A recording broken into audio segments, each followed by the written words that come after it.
সালামু আলাইকুম everyone. Layover শেষ করে সর্বপ্রথম কাজ হচ্ছে ব্যাগ গুছিয়ে রাখা। আমি আজকে কাপড় ওয়াশ করেছিলাম, কিন্তু বাইরে হুটহাট বৃষ্টির কারণে নিনজা টেকনিক অ্যাপ্লাই করি রুমের মধ্যে কাপড় শুকানোর জন্য।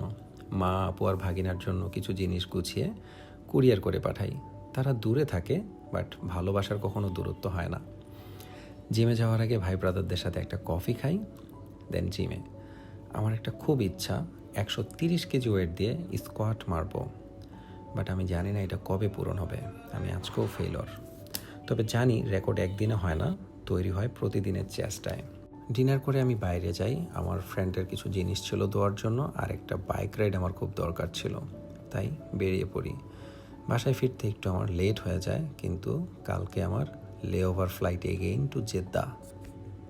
বাসায় এসে দুপুরে গুছিয়ে রাখা ব্যাগটা আবার বের করলাম। আবার নতুন যাত্রা, আমার দ্বিতীয় বাড়ি। আকাশ আমাকে ডাকছে। এই 1 মিনিটের ভিডিওটা শুধু আমার একটা ডে অফ না, 2টা ফ্লাইটের মাঝখানের জীবনের ছোট্ট একটা গল্প। কালকে একসাথে আমরা জেদ্দা যাচ্ছি। For now, good night guys.